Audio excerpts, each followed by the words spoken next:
Julgados e comentados. A jurisprudência sob a ótica do Ministério Público. Uma produção Ministério Público do Paraná.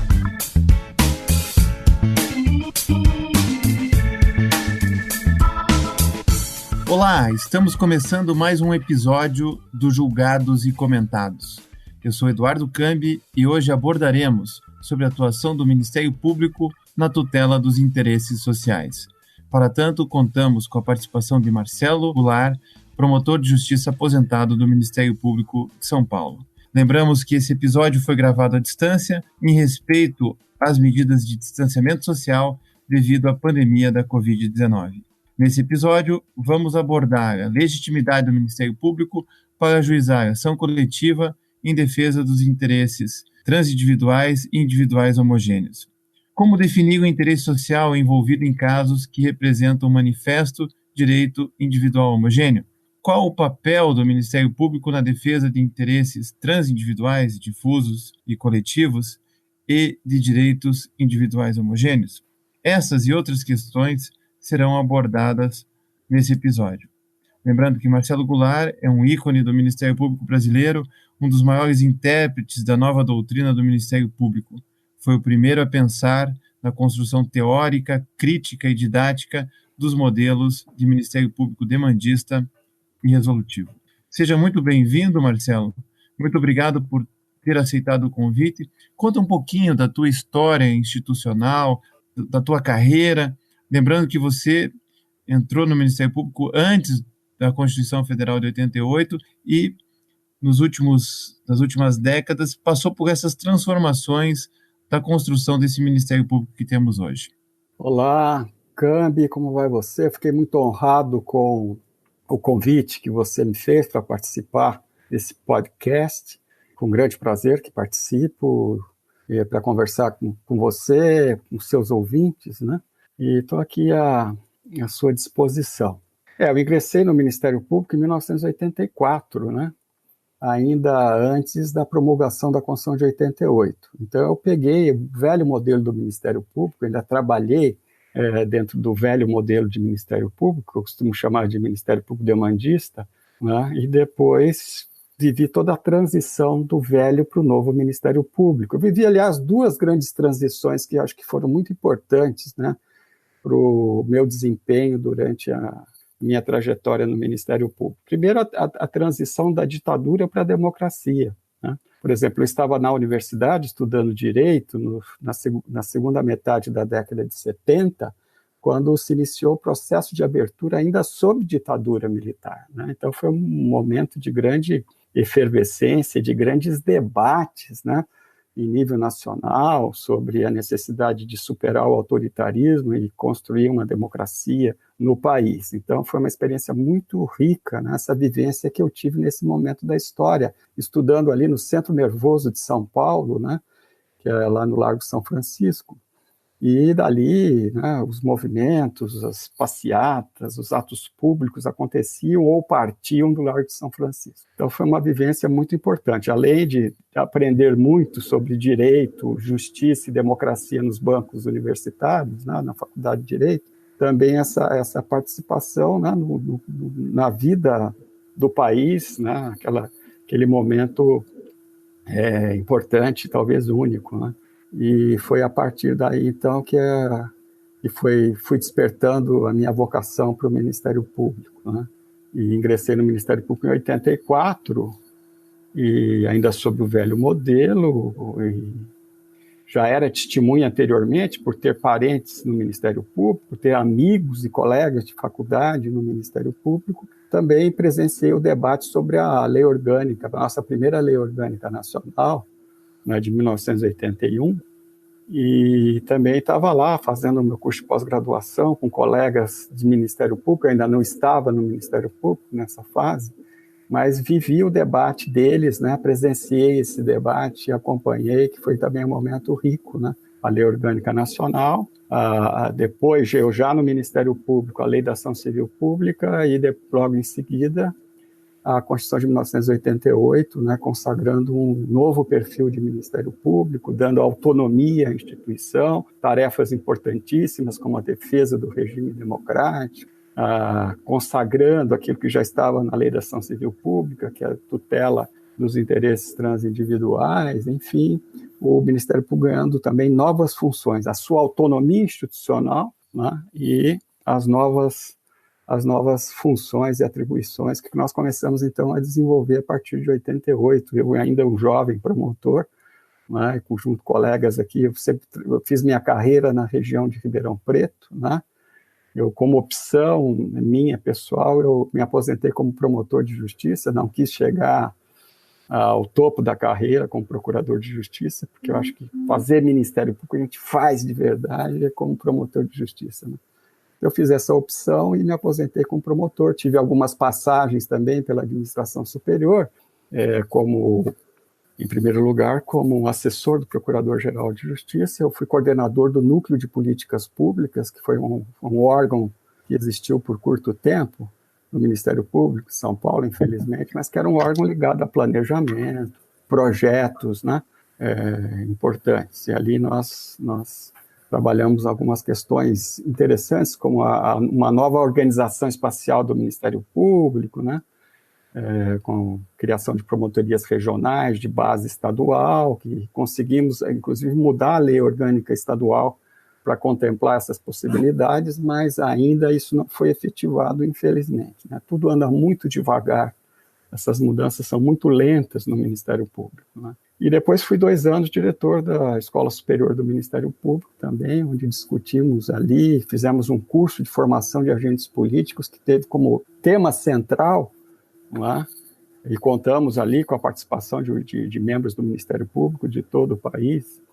Nós teve como tema central um novo modelo de órgão de execução, a promotoria de projetos, né? Então, eu depois, quando voltei para a comarca de Ribeirão Preto, após esse período em São Paulo, na capital, eu aqui tentei implementar, né, um modelo, claro, com um ato do Procurador-Geral que deu base para isso, um núcleo, né, de defesa do direito à educação, né, que tinha uma base espacial ampliada, pegava 21 municípios, né, e tema especializado em educação e na lógica de uma promotoria de projetos, né, que atua somente com base no plano geral de atuação, com base no programa de atuação da promotoria, né, elegendo prioridades, estabelecendo objetivos e metas. E ali nos 2 anos que eu fiquei nessa experiência, deu para verificar como haveria um ganho muito grande para o Ministério Público Brasileiro e, consequentemente, para a sociedade, se nós fizéssemos essas mudanças estruturais que me parecem urgentes e necessárias, como no caso, né, uma promotoria regional, uma promotoria com a base ampliada, não presa à escala única da comarca, né? Então, a gente amplia para promotoria regional e também uma promotoria especializada num tema, né, e atuando com base exclusivamente em prioridades discutidas, né, com a sociedade civil, com a comunidade científica, né, e internamente no âmbito da promotoria de justiça. Então, foi uma experiência muito rica, né? E aí me aposentei, porque havia chegado o meu momento de deixar a carreira e já na minha idade, trabalhar em órgão de execução é complicado, é preciso deixar que um mais jovem, com mais energia, assuma esse papel.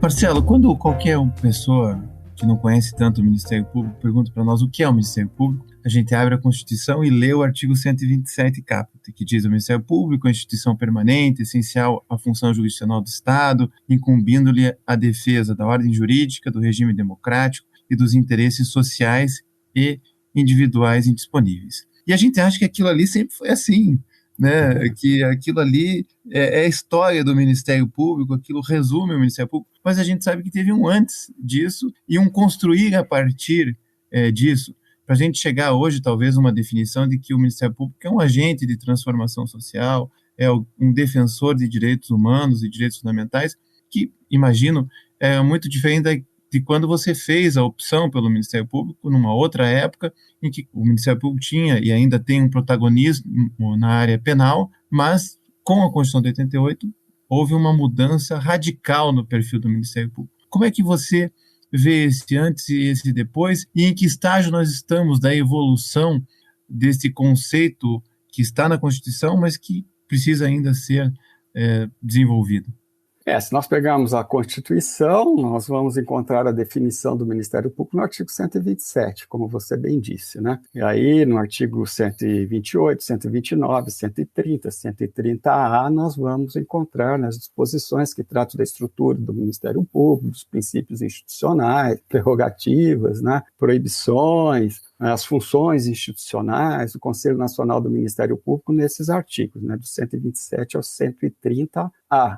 Mas, como diz o Eros Roberto Grau, né, a Constituição não pode ser analisada em fatias, né? Então, se a gente destacar da Constituição 127, 130 até o 130A e pensar que nós vamos compreender o que é o Ministério Público com a leitura e interpretação desses únicos artigos, né, deslocados da totalidade da Constituição, nós não vamos compreender o Ministério Público, né? Isso que nós precisamos fazer, né? É compreender o Ministério Público na sistemática da Constituição de 1988, né?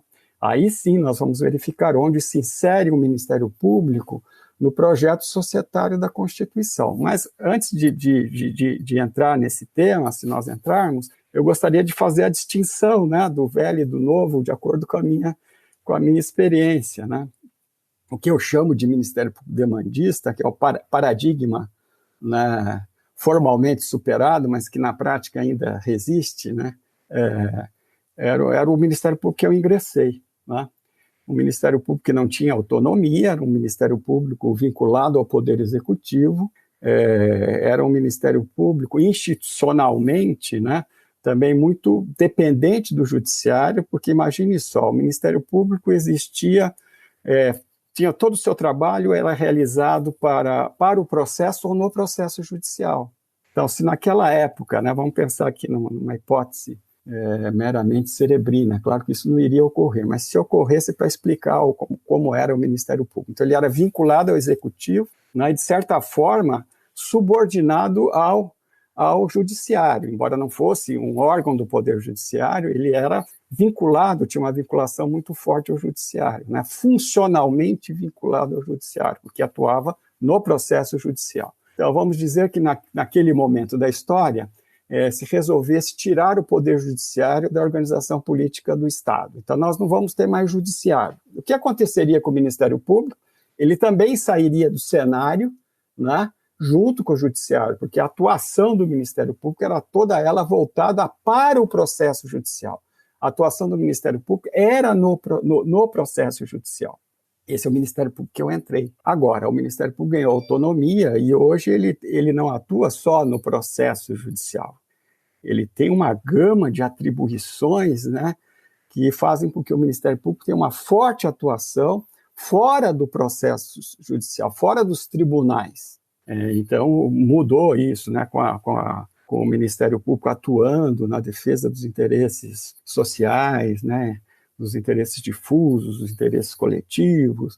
O Ministério Público tem uma inserção muito forte na sociedade, sobretudo depois que foi criado um instituto que, para mim, é revolucionário, porque ele mudou, né, o perfil do sistema de justiça, que é o compromisso de ajustamento de conduta. Foi a partir daí que se possibilitou que instituições do sistema de justiça, e principalmente o Ministério Público, pudesse atuar fora dos tribunais para resolver diretamente as questões que chegavam ao seu conhecimento, que o Ministério Público tomava conhecimento, né? Não só o Ministério Público, mas sobretudo o Ministério Público, né? Então o Ministério Público passou com o instrumento do inquérito civil e do compromisso de ajustamento de conduta, e depois isso foi se ampliando para outras formas de atuação institucional, até chegar no momento que estamos, né? Mas que possibilitou esse avanço do Ministério Público e essa atuação diretamente na sociedade, fora dos tribunais, né? Não mais voltada exclusivamente para o processo e no processo, né? Então, houve uma mudança muito grande, tanto que hoje, praticamente, já podemos falar que o que prepondera não é mais a atividade processual. O que prepondera é a atividade que eu prefiro chamar de sócio-mediadora, não extra-processual, como a doutrina ainda trata, porque o extra vem de extraordinário, de extravagante, né? Então, a atividade ordinária era, naquela época assim, era a atividade no processo, para o processo. E a atividade extraordinária, que era a exceção, era fora do processo, né? Que eram pouquíssimas atribuições que possibilitavam isso. Hoje não, hoje o que vem preponderando é a atividade do Ministério Público fora do processo, inclusive na área criminal, né?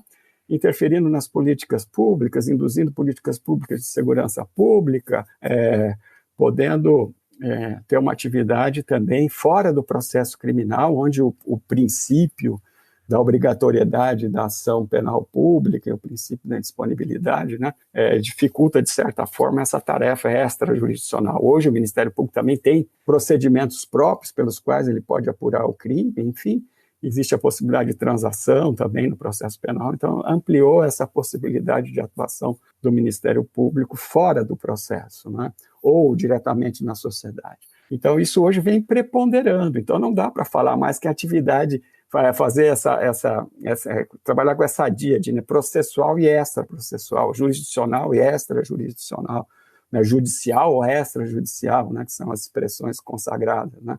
Então eu prefiro falar que hoje, como não é mais uma atividade extravagante, extraordinária, excepcional, então nós temos que qualificar, né, de forma a compreender perfeitamente esse papel do Ministério Público fora dos tribunais, né? E eu prefiro usar como atividade sócio-mediadora, né? Por que sócio-mediadora? Porque é uma atividade que é diretamente na sociedade, sócio e mediadora, porque o Ministério Público cumpre um papel de mediação, não nos termos específicos, técnicos de mediação, assim como posto no Código de Processo Civil, não é isso. A mediação que eu digo aqui é a mediação entre o plano da realidade e o plano do projetado. E a Constituição, como eu disse, ela contempla um projeto societário, ela tem como uma Constituição dirigente, né? Ela tem um projeto de sociedade que figura nela, né? Na verdade, toda a Constituição é um projeto de construção de uma nova sociedade, de uma nova ordem social. E, portanto, o Ministério Público tem um papel importante nisso, né? Então, o Ministério Público tem a responsabilidade de contribuir para a construção dessa nova ordem social, né? E aí é que abundam as atividades fora do processo. Então, a mediação é justamente trabalhar com a realidade presente, com a ordem social que nós temos, que é insatisfatória, não atende ao desejo da vontade geral, né, da vontade do povo brasileiro, que foi consagrada na Constituição de 88. Portanto, nós temos que construir essa nova ordem social. A Constituição usa a expressão construir a sociedade livre, justa e solidária, no inciso 1 do artigo 3º, né, justamente construir a nova ordem social, uma ordem superior. Então, a atividade do Ministério Público é justamente essa, atuar no seu campo de atuação, que é nos limites do seu campo de atuação, que é justamente o sistema de justiça, né, cumprindo a sua missão institucional, exercendo as suas funções institucionais, utilizando os seus instrumentos próprios, né, atuar no sentido de colaborar na construção da nova ordem social. Não é substituir poder executivo, poder legislativo, não é substituir movimentos sociais, não. O Ministério Público tem um papel importantíssimo e tem que exercer esse protagonismo, mas, claro, nos limites do seu campo de atuação, no exercício das suas funções que derivam da sua missão institucional, né, e usando os seus instrumentos, né, que a própria Constituição e as leis prevêem. Então, o Ministério Público faz essa mediação, ele contribui para aproximar cada vez mais o plano real do plano do projetado, aproximar a realidade que nós temos à realidade que foi projetada. contribuir para a transformação social, que é a construção da nova ordem. Por isso que o Ministério Público é considerado uma instituição, né, que tem como compromisso promover, né, a transformação social. É por isso que os membros do Ministério Público, os agentes do Ministério Público, né, são considerados agentes da transformação social. Não é uma invenção de nenhum revolucionário, isso decorre da própria forma de inserção do Ministério Público no projeto societário da Constituição de 88. Existe um movimento aí nacional de uma minoria de integrantes do Ministério Público que vocalizam a ideia de que o Ministério Público, nós precisamos de um Ministério Público conservador e, portanto, o Ministério Público não teria esse papel de transformar a sociedade, né?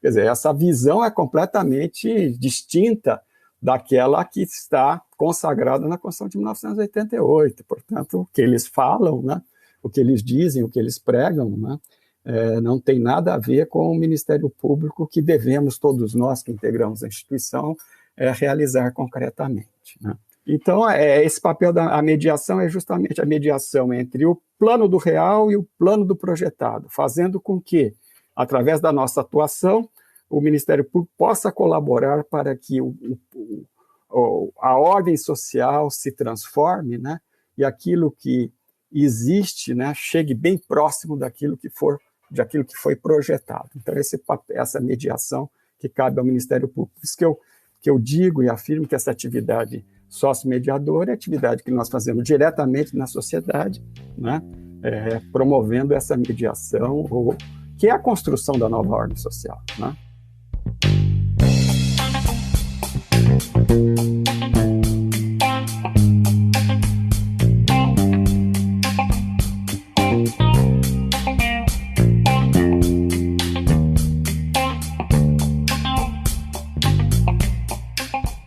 Marcelo, quando a gente pensa nessa atividade sócio-mediadora e nos limites e possibilidades do Ministério Público, a gente necessariamente tem que interpretar o que a Constituição entende por interesses sociais e individuais indisponíveis. Ou, para a gente usar um conceito do Código de Defesa do Consumidor, que completou 30 anos, interesses difusos, coletivos, individuais homogêneos. Então, eu gostaria que você meditasse sobre esses conceitos e também, para a gente não fazer uma leitura apaixonada da lei, quais são os riscos do Ministério Público não cumprir bem a sua função e se afastar, principalmente, da tutela dos grupos mais vulneráveis da população, num país tão desigual como é o Brasil? Então, quando eu estou preparando aula, uma palestra, que eu vou tratar do assunto Ministério Público, né, e chego na Constituição, no artigo 127, eu empaco ali na hora de tentar verificar o que são os interesses sociais, né? Eu vou na doutrina, pego o texto do CDC e não encontro todas as respostas, né? Então, esse é um tema instigante ainda, né? E que ainda precisa ser melhor desenvolvido. Então, vamos lá. Começando, incumbe ao Ministério Público a defesa da ordem jurídica, do regime democrático, dos interesses sociais e dos interesses individuais indisponíveis, né? Então, vejam, essas incumbências, né, na verdade, representam a missão institucional do Ministério Público. Qual que é a missão institucional do Ministério Público? É a defesa da ordem jurídica, do regime democrático e dos interesses sociais individuais indisponíveis. É aí que eu vejo que nós precisamos avançar e não querer apenas fazer a interpretação como a doutrina tradicionalmente faz, né? Por quê? Porque quando nós estamos atuando na defesa da ordem jurídica ou na defesa do regime democrático, o nosso papel é de afirmar a democracia política, né? Se o nosso papel é de afirmar a democracia política, nós precisamos compreender como a Constituição trata esse tema democracia política. Qual é a democracia, né, de que trata a Constituição? Quando nós estamos no campo da defesa dos interesses sociais, no campo da defesa dos interesses individuais indisponíveis, nós estamos atuando no sentido de afirmar a democracia econômica e social, também definida e bem definida com muita clareza na Constituição da República. Ou seja, né, para afirmar a democracia política através da nossa atuação de defesa da ordem jurídica e da defesa do regime democrático, seja para afirmar a democracia econômico-social através da defesa dos interesses sociais ou a defesa dos interesses individuais indisponíveis, né?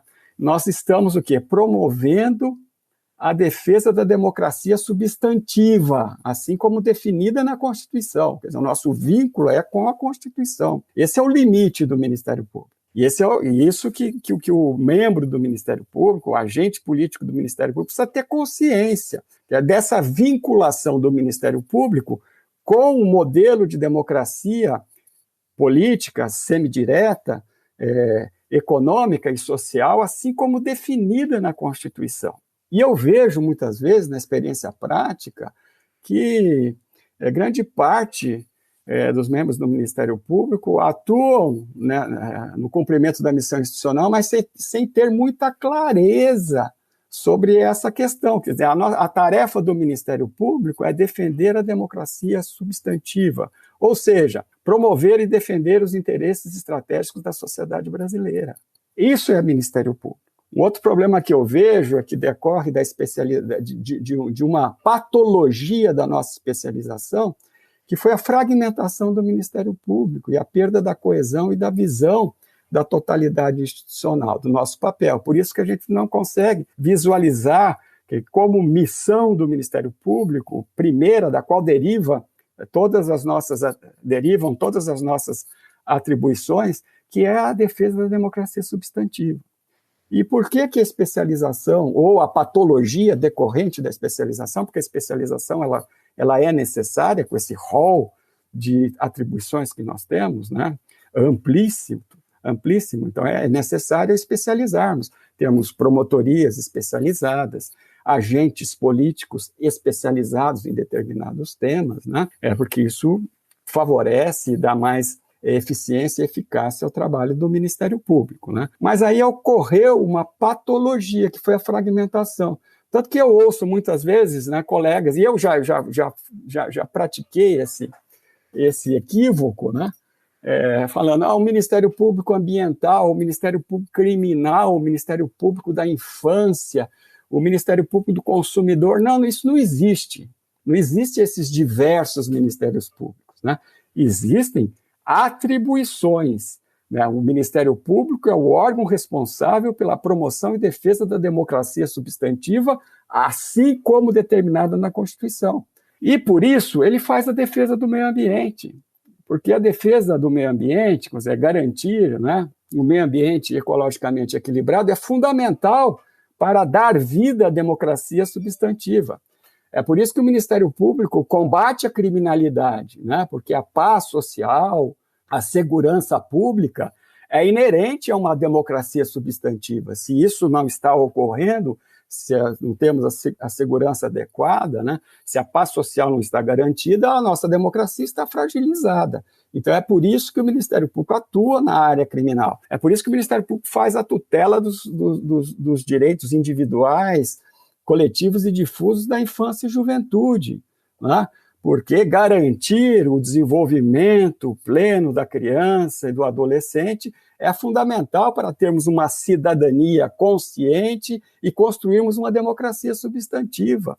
E assim, em todos os temas que o Ministério Público atua, né? Atua por quê? Porque garantir esses direitos fundamentais relacionados a esses segmentos sociais ou relacionados a alguns temas específicos, né? Isso é de fundamental importância para a construção da democracia substantiva. Então, nós precisamos ter essa visão do conjunto, né? E também aí não existe uma hierarquia. O que é mais importante? Atuar na área criminal, na área ambiental, na área da infância, na área da tutela da probidade administrativa? O que é? Não existe uma hierarquia entre as diversas atribuições do Ministério Público. Todas têm a mesma importância, porque todas são fundamentais e necessárias para a construção da democracia substantiva. Então, esse é um aspecto importante, né? Essa fragmentação, né? Às vezes a gente vê promotores duelando, né, de áreas diferentes em duelo, né, se contrapondo, porque não tem a visão da totalidade, uma visão da instituição, toda ela integrada para o cumprimento de um fim maior, não é? E isso também decorre de um outro problema, que é a ausência de políticas institucionais, né? E se nós tivéssemos políticas institucionais, políticas públicas de Ministério Público, construídas democraticamente, com base no debate com a sociedade, com a comunidade científica, com base no debate interno entre agentes políticos e administrativos do Ministério Público, para construir planos e programas de atuação, nós possibilitaríamos essa coesão, porque todos iriam participar do processo de construção, do planejamento, dos planos de atuação, dos programas de atuação de cada promotoria, né? Então, isso também dificulta um pouco, né, nós levarmos adiante aquilo que foi prometido pela Constituição em termos de um novo Ministério Público. Então, isso é fundamental. Aí nós temos que entender, né, a defesa da ordem jurídica, a defesa do regime democrático, a defesa dos interesses sociais, a defesa dos interesses individuais e indisponíveis. Aí eu vou para a lei, né, e encontro alguns problemas, né? Vamos verificar aqui, deixa eu pegar os textos da lei, né? Então, a gente já viu o artigo 127, que fala em interesses sociais individuais indisponíveis. Se nós vamos para a Lei Orgânica Nacional do Ministério Público, nós vamos encontrar no artigo 1º a mesma definição, defesa dos interesses da mesma forma. Nós vamos na LOMP, na Lei Orgânica Nacional do Ministério Público, né? Então, nós vamos encontrar lá, além das funções previstas na Constituição Federal, Estadual, Lei Orgânica e outras leis, incumbe ainda ao Ministério Público promover o inquérito civil e ação civil pública na forma da lei para a proteção, prevenção, reparação dos danos causados ao meio ambiente, ao consumidor, aos bens e direitos de valor artístico, estético, histórico, turístico, paisagístico e a outros interesses difusos, coletivos e individuais indisponíveis e homogêneos. Aí parece que a Lei Orgânica Nacional do Ministério Público ela já começa a dar mais clareza e a ampliar, né, essa missão institucional, né, tudo em consonância com o inciso 9 do artigo 129, que dá a possibilidade da lei determinar outras atribuições ao Ministério Público, desde que compatíveis com seu perfil constitucional. Então, nós vemos aí que ela mantém o que já estava consagrado e acrescenta os direitos individuais homogêneos. Então, aí, esse para mim, é um avanço que a gente precisa levar em consideração quando nós vamos verificar, definir o Ministério Público e a sua missão institucional. Se nós pegarmos a Lei Orgânica do Ministério Público da União, ela compete ao Ministério Público da União promover o inquérito civil e a ação civil pública para a proteção dos direitos constitucionais, a proteção do patrimônio público e social, do meio ambiente, dos bens e direitos de valores artístico, estético, histórico, turístico e paisagístico, e C, a proteção dos interesses individuais indisponíveis, homogêneos, sociais, difusos e coletivos. Então, vamos verificando que também que vai avançando nas distinções, né? Então, nós temos a tutela dos interesses sociais, difusos e coletivos, e temos a defesa, também cabe ao Ministério Público a defesa de interesses individuais indisponíveis e individuais homogêneos. Então, quando eu pego a doutrina que diz que o direito individual homogêneo é um tipo de direito transindividual por ficção legal, eu acho totalmente desnecessária a criação desse argumento, né? Na verdade, os interesses individuais homogêneos são interesses individuais, não são interesses transindividuais. Esses são coletivos e difusos. E, portanto, criar esse tipo de explicação, eu acho totalmente desnecessário em relação ao avanço legislativo que faz essa distinção. Uma coisa são os interesses sociais e os direitos sociais difusos e coletivos, né? E outra coisa são os interesses individuais, que podem ser indisponíveis e homogêneos. O Ministério Público tanto faz a defesa dos interesses individuais indisponíveis, que têm características próprias, como faz a defesa dos interesses individuais homogêneos, que podem ser, em regra, são interesses disponíveis. Mas o que justifica a intervenção do Ministério Público é a massificação do dano, do risco de dano, né? Um número muito grande de titulares desses direitos individuais homogêneos, e para garantir o acesso à justiça, decisões harmônicas, né? Ajudar a desobstruir o grande problema do excesso de processos na justiça, dá ao Ministério, e aí existe interesse social em se garantir um acesso à justiça, à ordem jurídica justa, né? Um acesso mais ágil. Aí, nessas hipóteses, né, o Ministério Público pode até fazer a defesa do interesse individual disponível, né, mas para garantir o acesso à justiça. Por quê? Como bem define o nosso colega, amigo, um grande teórico do Ministério Público, que é o Gregório Sagra de Almeida, o Ministério Público é uma instituição garantidora do acesso à justiça, né? O Ministério Público é uma garantia constitucional fundamental de acesso à justiça. Portanto, é perfeitamente, né, compatível com a missão institucional do Ministério Público, com o perfil constitucional do Ministério Público, atuar na defesa de interesses individuais homogêneos, que não são transindividuais. Então, quando se qualifica como transindividual, é um equívoco. Aí tem que falar por ficção, mas não precisa disso, né? Por que criar essa figura desnecessariamente? Os interesses individuais homogêneos são podem ser tutelados pelo Ministério Público. Isso se justifica para agilizar o acesso à justiça, garantir decisões também homogêneas, né, para o mesmo tipo de caso, enfim, e a tutela de um grande número de pessoas dispersas, né, no espaço. Então, há essa possibilidade. Então, essa é uma questão que eu coloco. Eu não firmei convicção em relação a isso. Eu estou tentando buscar soluções para aquilo que, quando eu leio os livros de doutrina e vejo o Código de Defesa do Consumidor, eu não sinto que estão explicando bem essa questão, né?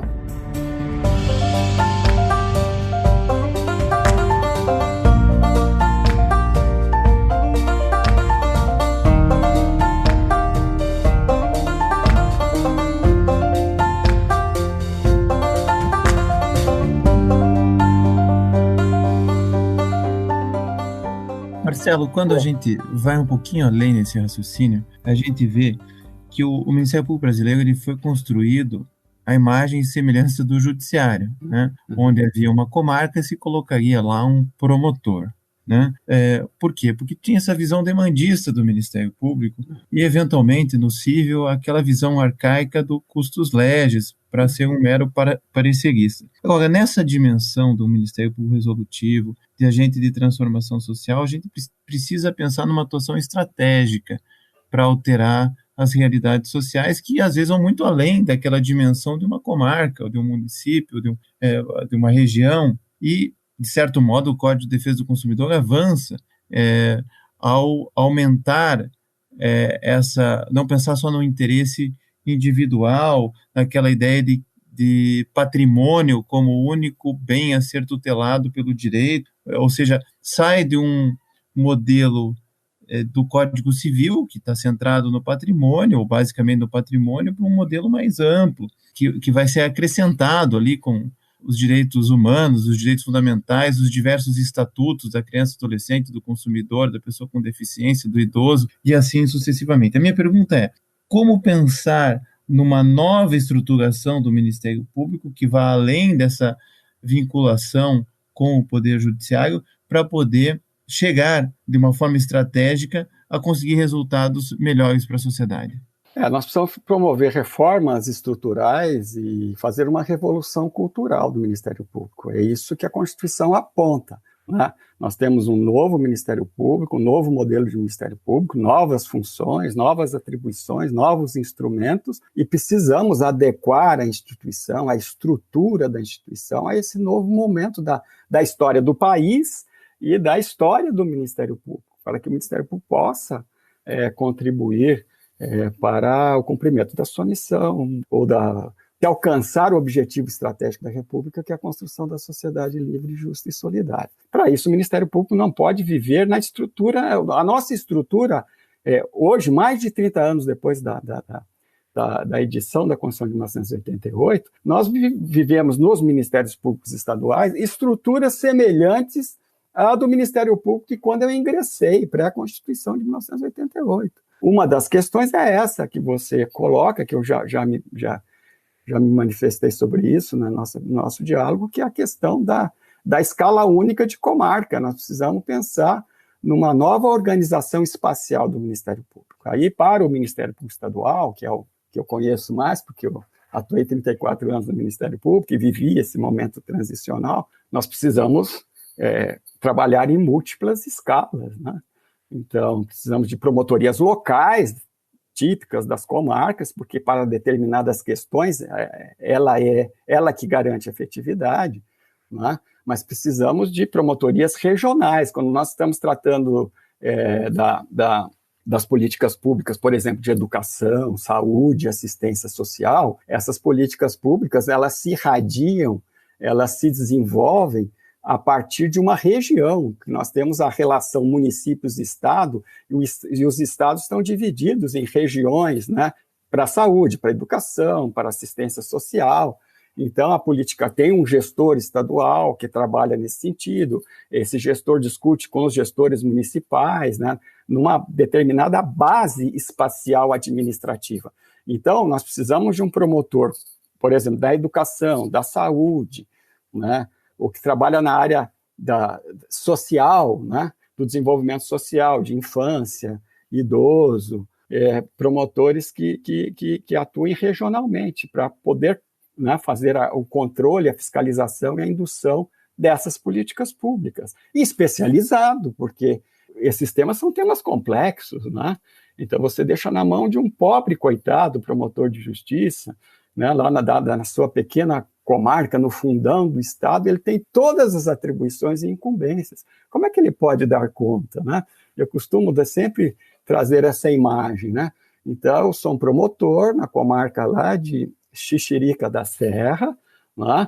Eu assumo, sou promotor único, eu tenho todas as atribuições processuais e sociomediadoras. Eu tenho que fiscalizar todas as políticas públicas. Eu tenho que dar conta disso.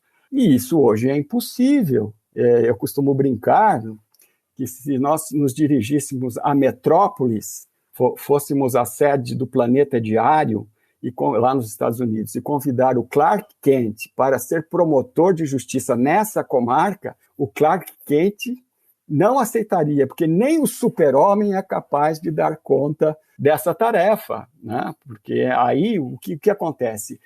Cai a efetividade do Ministério Público. O promotor chega lá na promotoria, já tem lá no banco o público para ele atender, porque o promotor faz o atendimento ao público, deve fazer, é uma atividade importante do Ministério Público. Ele entra no gabinete, se senta, né, na sua cadeira, lá na sua mesa, na sua escrivaninha, tem lá as pilhas de processos judiciais, de inquéritos policiais, de inquéritos civis e outros procedimentos.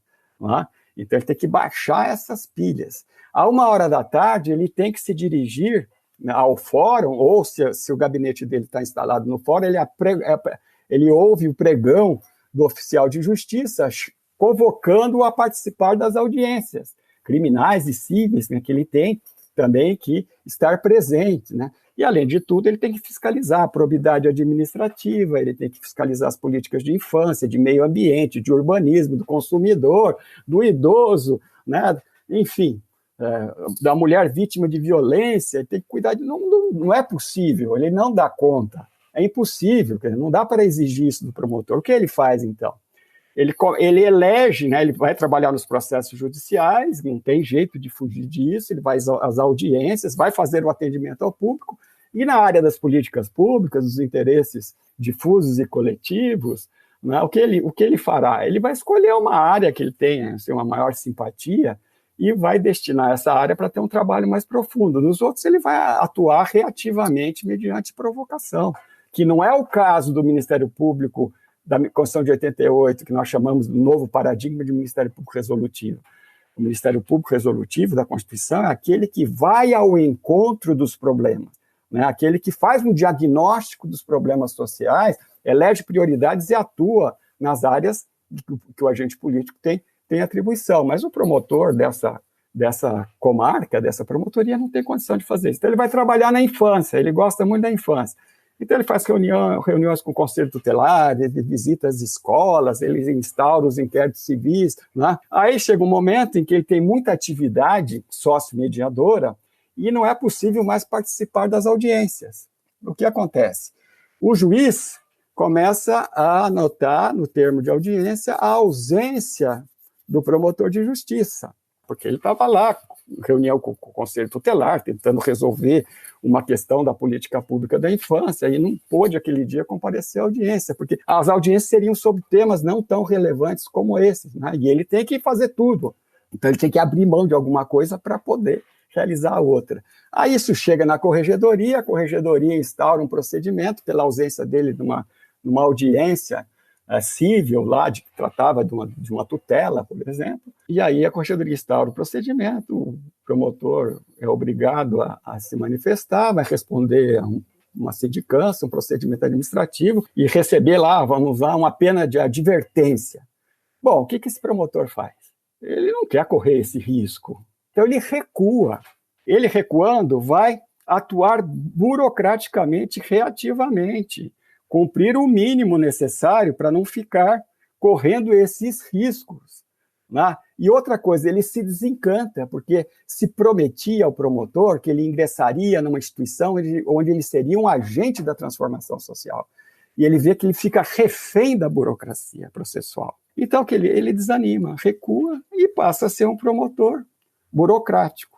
Não cumprindo aquilo que ele queria cumprir, que ele tinha vontade de cumprir, mas que a própria instituição conspira contra ela. Por quê? Porque nós não temos um Ministério Público com uma estrutura, né, que seja congruente com o Ministério Público da Constituição de 88. Então, nós precisamos criar as promotorias especializadas, de base regional, até de base estadual. Tem alguns temas que, para garantir a efetividade do Ministério Público, tem que ter a base estadual. Por exemplo, conflitos fundiários rurais. Nós temos que ter uma promotoria estadual, porque é um tema quente, um tema que existe uma visão única, né, do Ministério Público naquele tipo de caso, porque se nós pulverizarmos isso em diversos diferentes promotores, a maioria sem noção do que é a questão fundiária, o que é a política de reforma agrária, o que é a concentração da propriedade, eles começam a se manifestar de forma diferente, em vez de auxiliar a resolver esses problemas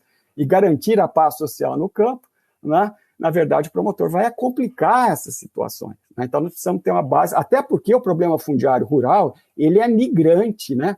Ele não é fixo de determinadas regiões, né? Ele migra de uma região para outra. Então, não adianta também ter promotorias regionais, porque haverá região que esse problema não vai emergir. E vai ter aquela região onde o problema surgiu, mas que depois desaparece e passa para uma outra região onde não havia esse problema e passou a ter. Então, nós precisamos ter uma promotoria de base estadual, né, com promotores de uma única promotoria de justiça que define, né, a política institucional nessa área para todo o Estado, de uma forma consequente. Execução penal, a mesma coisa. É um tema relevantíssimo, né? O combate ao crime organizado, a mesma coisa, né? Nós precisamos ter, né, uma ação uníssona, né, do Ministério Público. Se nós pulverizarmos entre centenas de membros do Ministério Público, né, às vezes milhares, né? São Paulo tem 2.000 membros na ativa, imagine só, cada membro atuando da forma do Ministério Público demandista é uma instituição. Então nós temos 2.000 ministérios públicos no estado de São Paulo. E o fogo amigos, né? Então teria até vários exemplos para te falar a respeito de experiências pessoais minhas, onde houve esse conflito, né?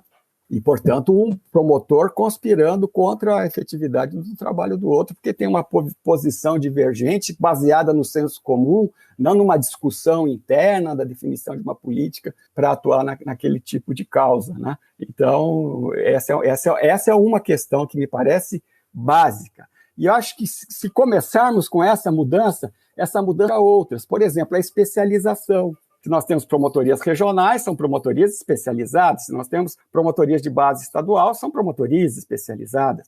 Isso garante o quê? Uma formação específica daquele agente político para o exercício daquela função. Então, ele vai discutir com o gestor, ele vai discutir com o empresário, conhecendo profundamente aquela matéria, portanto, no outro nível, em outro patamar. Já aquele coitado que está naquela comarca que o super-homem não aceitou ser promotor, porque não daria conta, né, porque é uma verdadeira criptonita, né, aquela promotoria, então o que vai acontecer? Aquele promotor vai atuar com base no senso comum, ele não tem tempo de se aprofundar em temáticas tão complexas como saúde pública, como administração pública, como meio ambiente, né, como as políticas sociais da infância, do idoso, da família, enfim, não tem como se aprofundar. Então ele vai atuar mal, com base no senso comum, não tendo o mesmo nível que o próprio gestor que atua naquela área, que dessa maneira vai dar um baile no promotor. Ou o promotor vai atuar mais como xerife do que como promotor. Então ele vai o quê? Vai ameaçar o gestor. Ou senhor gestor, o senhor faça assim, porque se o senhor não fizer assim, é improbidade administrativa e crime de prevaricação. Aí o cara fica assustado e o promotor às vezes está pedindo algo absurdo para o gestor. E já na comarca vizinha, vamos pensar num gestor regional, numa cidade vizinha, o promotor, sobre o mesmo tema, sobre fatos semelhantes, fala, o senhor tem que fazer assado, e não assim, porque senão é prevaricação, improbidade administrativa. Esse gestor fica maluco, ele não sabe o que fazer, né? Por quê? Porque há um despreparo dos membros do Ministério Público, não há devida formação e capacitação para atuar em áreas tão especializadas, que exigem um conhecimento que vai além do conhecimento jurídico. Aí nós vamos entrar numa outra questão necessária, que você conhece tão bem como diretor de escolas institucionais. Quer dizer, a escola institucional hoje é um espaço estratégico do Ministério Público. Tanto é assim que essas escolas foram institucionalizadas nas leis orgânicas. Não por acaso, porque você acha bonitinho ter uma escola para fazer cursos para promotor e para funcionário. Não é isso. É porque esse promotor ele tem uma formação insuficiente, que é a formação estritamente jurídica, né? E nem é uma formação de jurista, porque as nossas faculdades de direito, infelizmente, não formam juristas, formam especialistas em legislação. Então, se o promotor, que é um agente político, tem essa atividade sócio-mediadora, que ele tem que compreender a realidade social para intervir, né, de forma consequente, ele tem que ter uma formação. E quem vai dar essa formação? Não é a faculdade. Quem vai dar essa formação é a escola institucional, uma formação multidisciplinar, né, uma formação para especializar promotores em determinadas áreas, mas uma formação que exige, além do conhecimento jurídico, conhecimento de elementos de sociologia, de ciência política, de economia, de administração pública, de ecologia, né? E assim vai, dependendo das áreas que o Ministério Público atua. Então, nós precisamos dessa escola, ela é necessária, né? E nós não temos ainda essas escolas, né? Agora, a partir de poucos anos atrás, é que, graças a um trabalho realizado pelo SEDEMP, que você preside hoje, né? O SEDEMP estimulou, né, justamente isso, que se cobrassem dos procuradores gerais, né, verbas suficientes, estrutura suficiente para o funcionamento adequado das escolas, permitindo que essas escolas deem esse conhecimento multidisciplinar para os seus agentes políticos e administrativos. Então, essa é uma outra questão fundamental que nós devemos, para promover a revolução cultural, nós precisamos de escolas fortes, né, em termos de estrutura, de quadro de pessoal, para garantir essa formação multidisciplinar.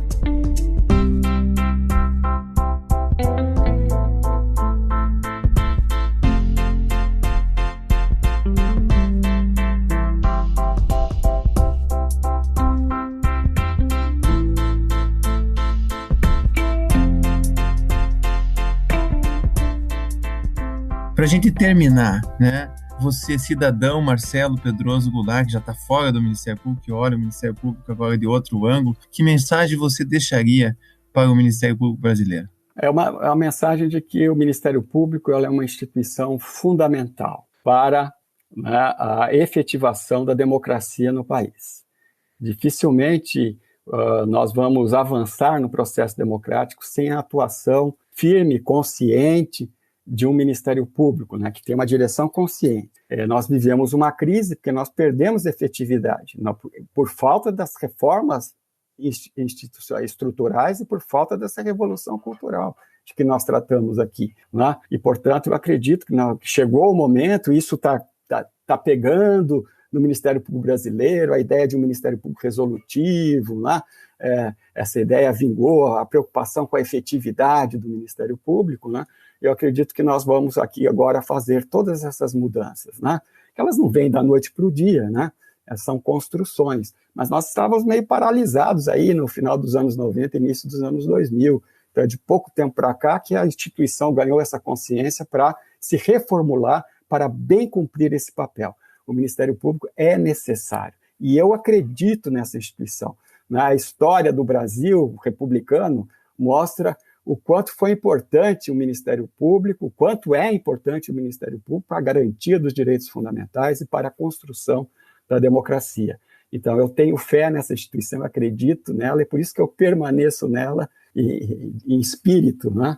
E me dedico a ela de uma outra maneira, não mais como a minha atuação em órgãos de execução, na administração superior, fora dela, mas fazendo a discussão e o debate para levar avante o lindo projeto da Constituição de 88, em termos de democracia, em termos de Ministério Público. Marcelo, muito obrigado por contribuir aqui com o podcast Julgados e Comentados. Eu que agradeço a participação, muito obrigado, Campo. Não se esqueça de curtir ou se inscrever em nossas redes sociais e assinar nosso podcast no aplicativo da sua preferência. Você também pode participar da elaboração dos Julgados e Comentados. Para sugerir um tema, encaminhar dúvidas ou comentários, envie para a gente no e-mail julgadosecomentado@mppr.mp.br ou pelas nossas redes sociais. Muito obrigado e até a próxima. Uma produção Ministério Público do Paraná.